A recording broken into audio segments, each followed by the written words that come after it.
Hi children, welcome to my channel Classroom by Jokutan. Unit 1 Reaping Gold from Soil. See how happily these children maintain their vegetable garden. Don't you think their minds also blossom and yield when each plant blossom and yield? Do you maintain the vegetable garden in your school this way? Does it yield well always? Yield means കായ്ക്കുക, blossoms പൂക്കുക. നിങ്ങളുടെ സ്കൂളിലും ഇതുപോലൊരു നല്ല vegetable garden ഉണ്ടോ? അതിൽ നിന്ന് നല്ല വിളവ് കിട്ടാറുണ്ടോ? ഇനി ആ കുട്ടി എന്താണ് പറയുന്നതെന്ന് നോക്കാം. A pumpkin vine that sprout out on its own in the backyard of the kitchen was ready to spread. I made a furrow around it, manured and വാട്ടേഡ് it. It grew well, but yielded only 2 or 3 pumpkins. അവൻ എന്താണ് പറയുന്നത്? അടുക്കളപ്പുറത്ത് തനിയെ മുളച്ച ഒരു pumpkin ചെടിയുണ്ട്, അതിനെക്കുറിച്ചാണ് അവൻ പറയുന്നത്. അവൻ അതിന് ഒരു തടമെടുത്ത് വളമിട്ട് നനയ്ക്കുകയും ചെയ്തു. നന്നായി പടർന്നെങ്കിലും അതിൽ നിന്ന് 1-2 കായ്കൾ മാത്രമേ ഫലമായി കിട്ടിയിട്ടുള്ളൂ. Did you listen to what Babu said? Why do you think the plant did not produce more fruits? എന്തുകൊണ്ടായിരിക്കാം ആ ചെടിയിൽ നിന്ന് കൂടുതൽ കായ്ഫലം ഉണ്ടാവാത്തത്? Nurturing alone is not enough to get more yields. Nurturing പരിപാലനം മാത്രം പോരാ കൂടുതൽ വിളവുണ്ടാവാൻ. പിന്നെ എന്തു ചെയ്യണം? There are other factors to be considered too. എന്തൊക്കെയാണ്? Fertile soil, favourable climate, quality seed and planting materials. നല്ല വിളവ് കിട്ടാൻ മറ്റു ചില കാര്യങ്ങൾ കൂടി ചെയ്യാനുണ്ട്. എന്തൊക്കെയാണത്? നോക്കൂ. Fertile soil, favourable climate, quality seed and planting materials. അപ്പോൾ എന്താണ്? ഫെർട്ടൈൽ സോയിൽ ബലഭൂഷ്ടമായ മണ്ണ്, ഫേവറബിൾ ക്ലൈമറ്റ് അനുയോജ്യമായ കാലാവസ്ഥ, ക്വാളിറ്റി സീഡ്സ് ഗുണമേന്മയുള്ള വിത്തുകളും വേണം. പിന്നെയോ പ്ലാന്റിംഗ് മെറ്റീരിയൽസ്, നല്ല പ്ലാന്റിംഗ് മെറ്റീരിയൽസും വേണം. ഇനി അടുത്തത് നോക്കൂ. Seed quality. A single plant yields plenty of seeds. Are all seeds suitable for farming? Why do you think the pumpkin that grow in the kitchen yard did not produce much? Do you realize that all seed may not have the same quality? What are the factors to be considered while selecting seed from a plant?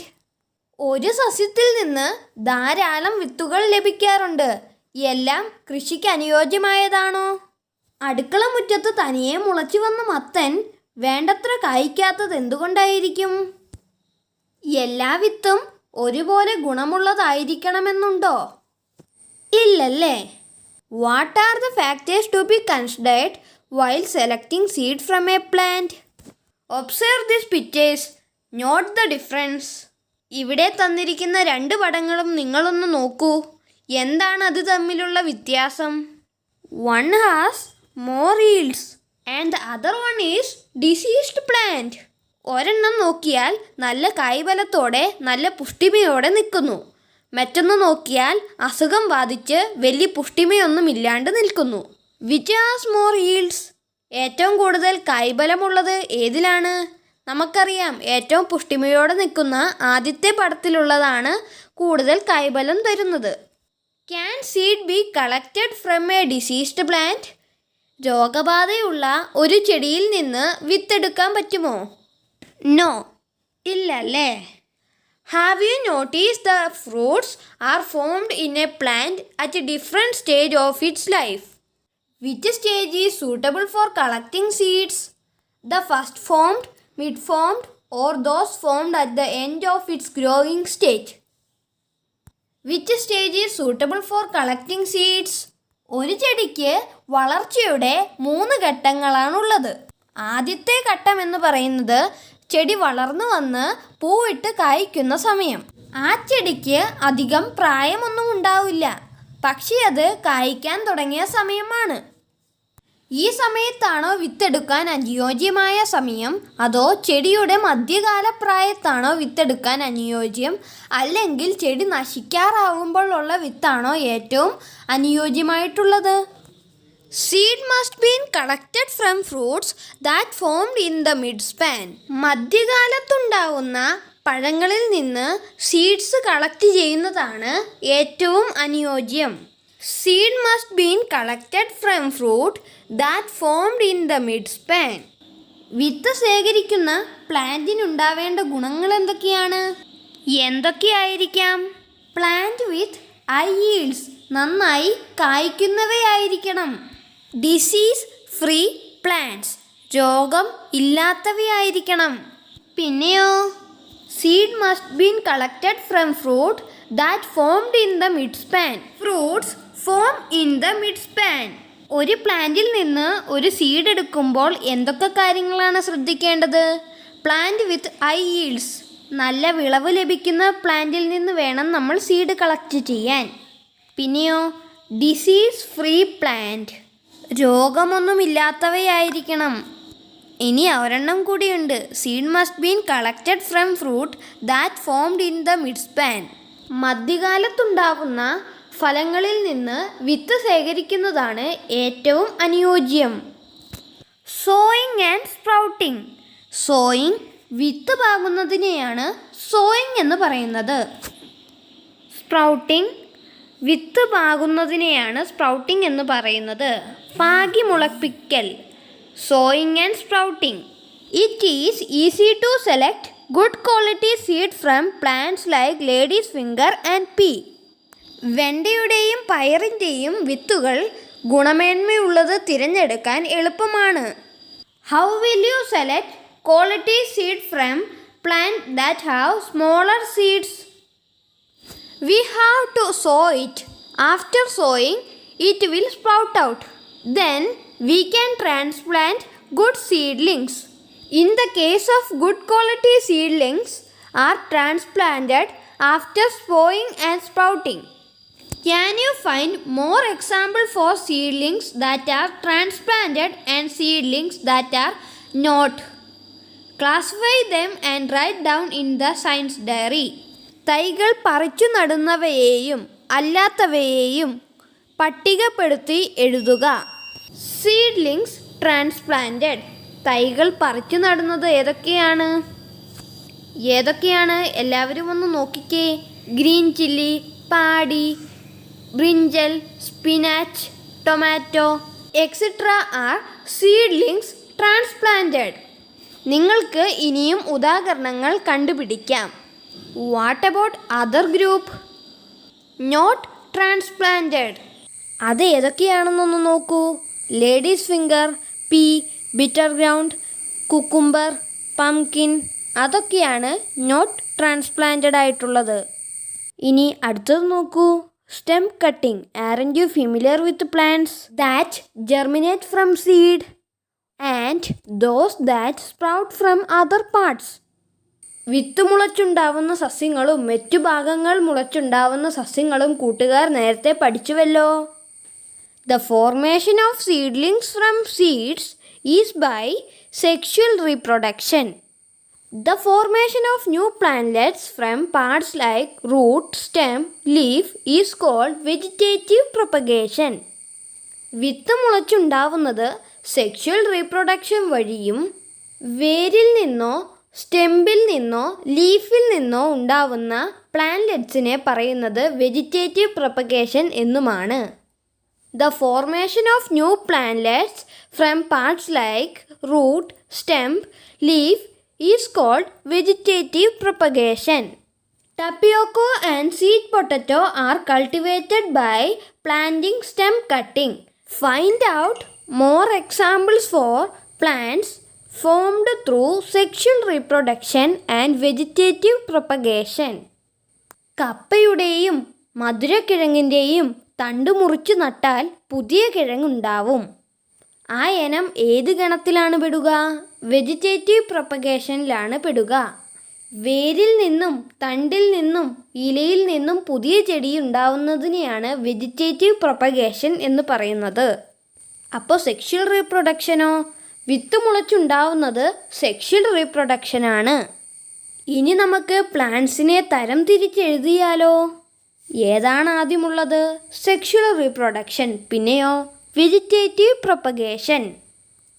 ഏതൊക്കെ plants ആണ് sexual reproduction വഴി പുതിയ plants ഉണ്ടാവുന്നത്? Tomato, ladies finger, pea, pumpkin, spinach, bitter ground, curry leaf plant, mango tree, brinjal, coconut ഇവയൊക്കെയാണ് sexual reproduction വഴി ഉണ്ടാവുന്നത്. ഇനി vegetative പ്രൊപ്പഗേഷനിലാണെങ്കിലോ? Bryophyllum, begonia, tapioca. ബ്രയോഫില്ലം എന്താണ്? ഇലമുളച്ചി. ബിഗോണിയ ഇലയിൽ നിന്ന് പുതിയ ചെടി ഉണ്ടാവുന്നവയാണ്. ടപ്പിയോക്ക സ്വീറ്റ് പൊട്ടറ്റോ, അത് സ്റ്റെം കട്ടിങ്ങിലുള്ളതാണ്. കറി ലീഫ് പ്ലാന്റ് വേരിൽ നിന്ന് പുതിയ ചെടി ഉണ്ടാവും.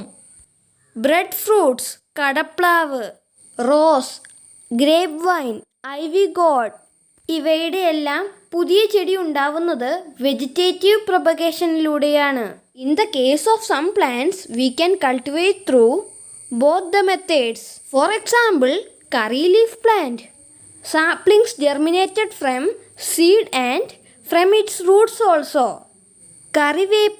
കറിവേപ്പിൻ്റെ വിത്ത് മുളച്ചും തൈയുണ്ടാവും, അതിൻ്റെ വേര് മുളച്ചും തൈയുണ്ടാവും. അപ്പോൾ അത് രണ്ട് ഗ്രൂപ്പിലും പെടൂലേ? അതെ, through sexual reproduction and vegetative propagation. Is a new guava plant produced usually by planting its stem cutting? No, guava plants usually produced to seeds germination. വിത്ത് മുളച്ച് പേരയുടെ തൈയുണ്ടാവാറുണ്ട്. അങ്ങനെ ഉണ്ടാവുന്ന പേരമരത്തിന് പാരന്റ് പ്ലാന്റിൻ്റെ അതേ ക്വാളിറ്റീസ് ഉണ്ടാവുമോ? ഒരു വിത്ത് മുളച്ച് വലുതായി കഴിയുമ്പോൾ അതിൻ്റെ മദർ പ്ലാന്റിൻ്റെ അതേ ഗുണമൊന്നും ഉണ്ടാവണമെന്നില്ല. വിത്തിൻ്റെ ഗുണത്തിനനുസരിച്ചിരിക്കും.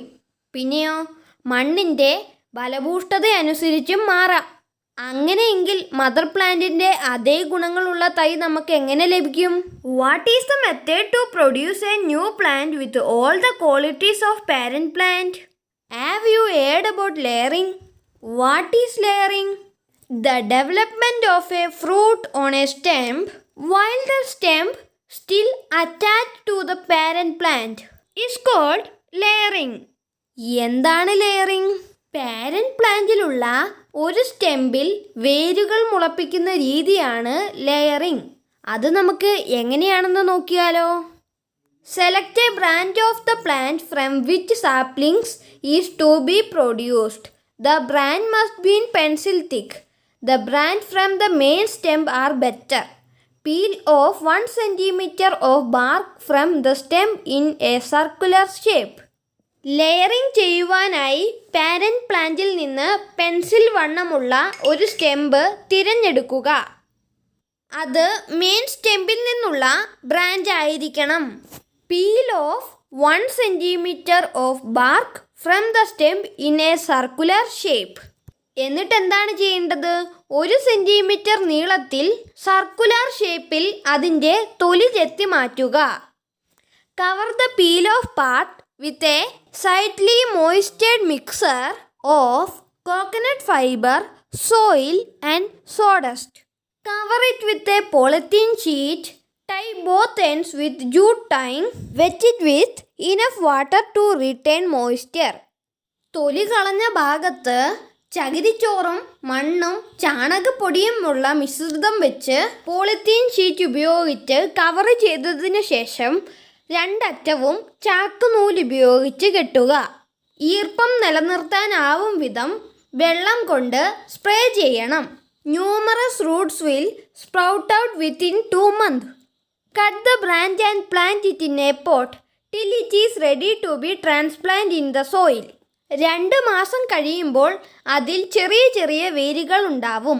അത് കട്ട് ചെയ്ത് മണ്ണിൽ നടാനാവുന്നവരെ ഒരു ചട്ടിയിലാണ് സൂക്ഷിക്കേണ്ടത്.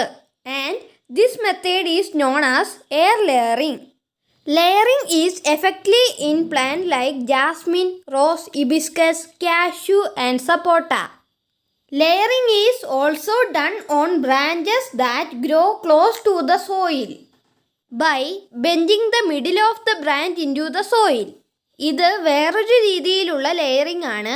മണ്ണിനോട് ചേർന്ന് കിടക്കുന്ന കൊമ്പുകൾ മണ്ണിലേക്ക് ഇറക്കി വെച്ച് അതിൻ്റെ മേളിൽ മണ്ണിടുക. അങ്ങനെയും ലെയറിംഗ് ചെയ്യാവുന്നതാണ്. Let us examine some information related to layering. Most of the plants can be grown this way. Plants formed from layering do not have as much lifespan as plants formed from seed germination. There will be of smaller size too. They have qualities of parent plants. If layering is done on diseased plant, new plantlets will also be infected. Flowering and fruiting of such plants are faster than those in plants formed from seeds. Through this method, we can produce more saplings within a short period. Layered plants do not possess the taproot system. They require more care. ഒട്ടുമിക്ക ചെടികളുടെ തൈകളും ലെയറിങ്ങിലൂടെ ഉണ്ടാക്കിയെടുക്കാൻ സാധിക്കുന്നതാണ്. ലെയറിങ്ങിലൂടെ ഉണ്ടാവുന്ന ചെടിക്ക് വിത്ത് മുളച്ചുണ്ടാവുന്ന ചെടിയുടെ അത്രയും ആയുർദൈർഘ്യം ഉണ്ടാവില്ല. മാത്രമല്ല അവയ്ക്ക് വലുപ്പവും കുറവായിരിക്കും. പിന്നെ എന്തൊക്കെയാണ് പ്രത്യേകതകൾ? They have qualities of parent plants. മാതൃസസ്യത്തിൻ്റെ എല്ലാ ക്വാളിറ്റീസും ഉണ്ടാവും. If layering is done on diseased plant, new plantlets will also be affected. രോഗം ബാധിച്ച ചെടിയിൽ നിന്ന് നമ്മൾ ലെയറിംഗ് നടത്തിയാൽ പുതിയതായിട്ടുണ്ടാവുന്ന തൈയിൽ അതേ രോഗലക്ഷണങ്ങൾ കാണും. If layering is done on diseased plant, new plantlets will also be affected. ഇതുവരെ നിങ്ങൾക്ക് എല്ലാവർക്കും ക്ലിയർ ആയെന്ന് ഞാൻ പ്രതീക്ഷിക്കുന്നു. അപ്പോൾ ബാക്കി നമുക്ക് കണ്ടിന്യൂ ചെയ്യാം. Flowering and fruiting of such plants are faster than those in plants formed from seeds. ലെയറിങ്ങിലൂടെ ഉണ്ടാവുന്ന ചെടി വിത്ത് മുളച്ചുണ്ടാവുന്ന ചെടിയേക്കാൾ വേഗത്തിൽ പൂക്കുകയും കായ്ക്കുകയും ചെയ്യും. Flowering and fruiting of such plants are faster than those in plants formed from seed. ഇനി എന്താണ് കൊടുത്തിരിക്കുന്നത് നോക്കൂ. Through this method, we can produce more saplings within a short period. ഈ വഴിയിലൂടെ കൂടുതൽ തൈകൾ ഉണ്ടാക്കാൻ കുറഞ്ഞ സമയം മാത്രം മതി.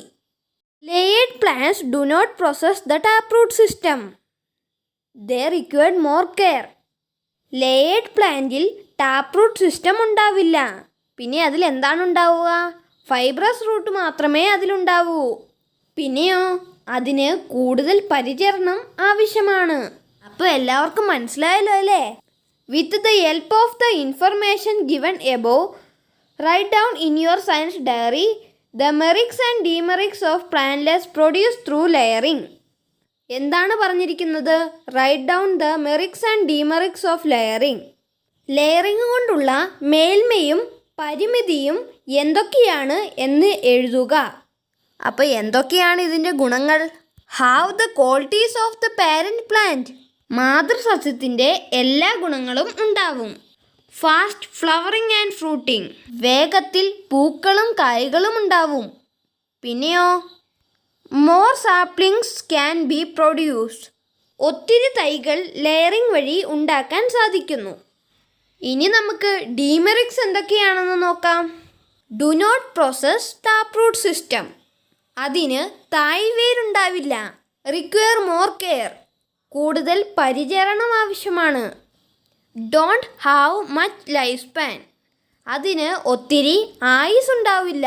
പിന്നെയോ സ്മോളർ ഇൻ സൈസ്. അത് ചെറുതായിരിക്കും.